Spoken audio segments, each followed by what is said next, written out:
If you're subscribed to my channel, chances are you've been to a regional qualifier.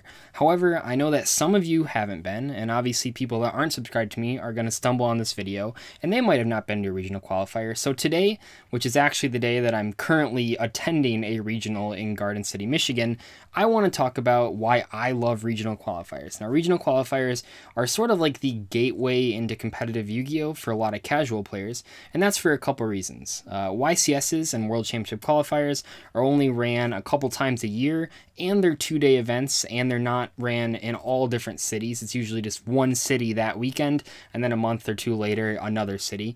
Regional qualifiers are quite the opposite. Usually there's 2 to 4 of them every single weekend. That's not a sneak peek, and even then sometimes they run during sneak peeks, and they're all over the place. So chances are, no matter where you live in the United States, there will be a Saturday or a Sunday where there's a regional qualifier within a couple hours of you. Unlike a YCS, where the closest one all year might be 8 hours away from you or something ridiculous. I love regional qualifiers, and there's a lot of different reasons why. Being sort of the gateway for casual players to enter regionals, I think there's this beautiful moment when a casual player, a new player, is really tearing it up at locals or almost tearing it up at locals, and they think they're like hot stuff, and they're bragging to you, and you've played for like 5 years, and like, man, I like know all the hot techs, like I'm so good at this game, and like you don't want to be mean, but you don't know how to tell them like you're all right, but you're still like a novice. But boy, when you take them to that regional qualifier and they go 4 or 5, oh man, that changes their whole life. And for a lot of people, there's 2 different routes that happen. For some people, that's very discouraging when you go to an event. And honestly, what I tell people with their first regional qualifier is to go positive. So if there's 9 rounds, try to go 5-4, and that's pretty average. But for a lot of people, they do worse than that. They might go 3-6 or 2-8, and it's really up to a whole bunch of different factors. Not all of it is down to deck choice. A lot of it's just down to fatigue or even just game knowledge.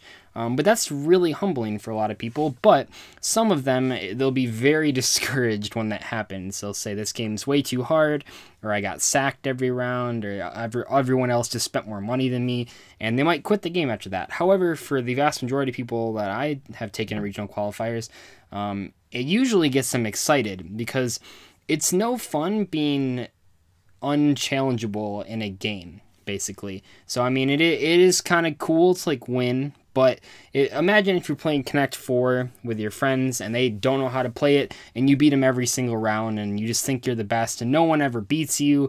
It's probably just boring to play it. And I think a lot of people that maybe have only been to locals, and they're like, well, I get second at locals every week, what more is there to Yu-Gi-Oh? And then they go to regional and they get their butt kicked, and they realize, holy crap, there is so much more to this game than I thought. And that really sparks interest in them into building better decks and making better combos and making better plays just in general. That's what happened to me, and that's what happened to a lot of people, and I like those types of people because it is really cool. I mean, losing is a valuable lesson, and when you go to an event that's all day and you lose a whole bunch of rounds, and you can come out of that and sort of say, you know what, I'm not as good as I thought I was, so I want to get to as good as I think I should be.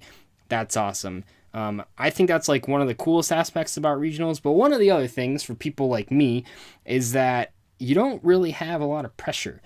Getting your invite, well, I'll say this, getting your invite for the first time is very difficult. Now, I know how you guys comment. I'm sure there'll be one person that says, you know, my first regional, I top 8'd, and you know, that's great for you. I'm really happy for you.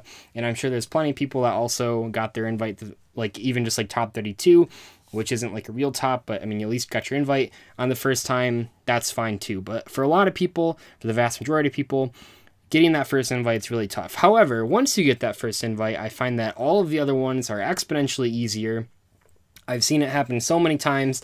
A great example is my friend Austin that struggled for like 8 months to get his invite. He finally got his invite. Next event, he played a deck that we built for fun, which was Sky Squared Shuffle Burning Abyss, and he got a second invite. And it's like, it really opens up your eyes when you realize that getting the invite isn't really that tough past that first time, which means that for people like me that have obviously been playing for a while, I've gotten plenty of invites, even some tops, regionals have like no pressure on them. You just go, you have a good time, and you maybe take some experiments with your decks that you take. I have played some really weird strategies at regional qualifiers because it doesn't really matter. I mean, I know that I'm going to go to a whole bunch of them during the year. I know that I'm going to have a lot of different opportunities to get my invite at them. So there's really no pressure. And yeah, I have tips for getting your first invite. I mean, try to go to the earliest regionals in a format. Try not to go right after a sneak peek happens. You know, don't have the opportunity to get like the newest cards.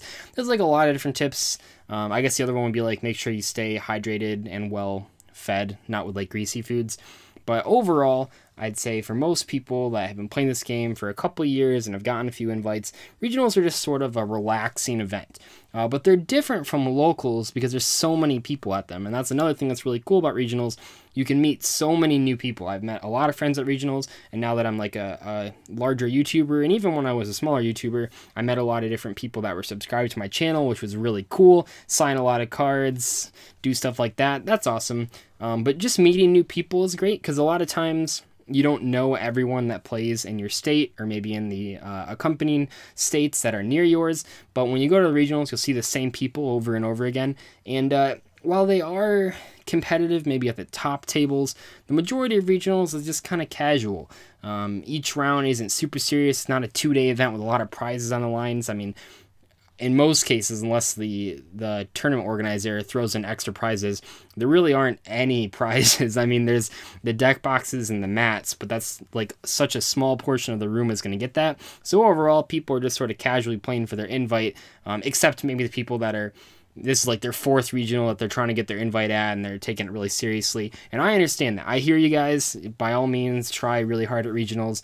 And maybe with the world's points, obviously people that were really high in the world's points leaderboard were going to try at regionals. But overall, most people just kind of go there for fun. You might take a few crazy tech choices just to try them out. I know that me personally, going to this regional, or I'm at this regional today, and then I'm going to Dallas. So I probably play the same deck for both, maybe. But in this deck, I'll probably be playing some sort of weird tech choices just to see if they work or if they're terrible. That's not the sort of thing that you wouldn't go to a YCS. You wouldn't pay the money. You wouldn't travel on a plane. You wouldn't buy a hotel just to test like Scrap Iron, Scarecrow, and Paleozoics. That's not what you're going to do, because then you're just going to lose. And so while sometimes it's nice to take liberties and maybe try to figure out, maybe at like Friday night, you figure out the best tech choice for the YCS. But overall, you're going to take something that you've tested for weeks and that you've flown all that way or driven all that day or driven all that way for, because it's a longer event. It's a more important event. Regionals, you might show up in the morning, build a new deck because your friend wanted to borrow your other deck. And that happens, and those people sometimes are successful. And I think that's really hilarious because at YCSs, you really don't see that. Because regionals are shorter and because they don't have a top cut, it's a lot easier to do well at them with worse decks. That's just a matter of fact. I mean, if you look at the first regional top 8 that I got, like all the top 8 decks were trash.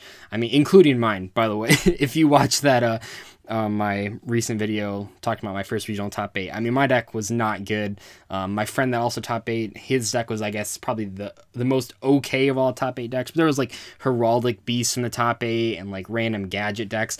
Like the randomest crap can top 8 a regional. It doesn't take. You just have to be like lucky and make the right metagame call and play not like garbage. And usually you can get a top 8, especially in like this sort of format where there's so many different decks that are viable. Probably not when Spirals come out, but for right now, I think it's pretty easy to get your invite as long as you, or a top 8, as long as you take something that's not complete garbage and you play competently, which is cool. And then the last thing that I like about regionals is, well, this is sort of a two-parter. I like bad beat stories from my friends. So bad beat stories are sort of like when you're standing at a regional and your friend comes up to you and you ask him how his last round was, and he's like, oh man, you're never going to believe what happened. I was down to 2 cards. They had 5 monsters on the board. I top deck Raigeki. I normal summon Tour Guide, and then I make Dante an attack for game, and then I also have an E-Telly to make the second Dante. Shout out to, oh my god. Oh, geez. But anyway, so those are sort of like bad beat stories where someone walks up to you and like tells you what happened last round. However, please don't do that to me if I don't know you. Like, I want to talk to subscribers. That's always fun. But please just don't tell me about your last round. I mean, I'll probably still hear it. Not everyone's going to watch this video. But in general, there's like this weird sort of culture in Yu-Gi-Oh! I feel, where people just want to tell everyone about their last round, and it gets old if you like don't really know the person. I think the craziest one of these that happened to me was my friend and I were walking. Well, he was walking in the bathroom outside in the bathroom. He like I asked him if my friend was still playing in the round, and he said no. And then some random dude that was washing his hands turned around. He's like, I think I played your friend last round. And I was like, oh, he's playing blah, blah, blah. And the guy was like, oh, I didn't play against that guy. Never mind. And then, like, I went to do my business, and he just struck up a conversation. He's like, so anyway, my last round, blah, blah, blah. And he's just, like, going on and on. I'm just like, of all the places, like, don't tell me about your Yu-Gi-Oh! Round while I'm trying to go to the bathroom. Like, please just leave me alone. But Bad Beat stories, I think, are really funny because at regionals, because there's not so much pressure and because people are playing really weird choices a lot of the times, there can be some really interesting scenarios, some really interesting ruling questions. One that I always tell is I played a guy when I was, like, X2 around, like, 7 or 8, so it was pretty late in the day, and Artifact Sanctum for Artifact Scythe when he tried to, right before he tried to Pendulum Summon, and then he just Pendulum Summoned anyway because he thought the Pendulum monsters in his extra deck didn't count for the Scythe, and he was like, I don't know, and I like called over the judge, and I was just like, Judge, our extra deck, our monsters in the extra deck, no, it was our monsters in the extra deck, monsters in the extra deck, which might have been snotty, but there was a bunch of other really dumb rulings that game, and that's the one that I always think is funny to tell, because it was just like, those really dumb rulings that you might think are really obvious, to some people, they are not obvious. But anyway, I probably rambled too much about this. If you are at the Garden City Regional, I don't know how you're going to watch this video unless you're like eating lunch or something, but come say hi to me. Totally fine. Just don't tell me about your last round, and you can tell me, it's okay. You can tell me about your last round. I don't care too much, but I will see you guys later.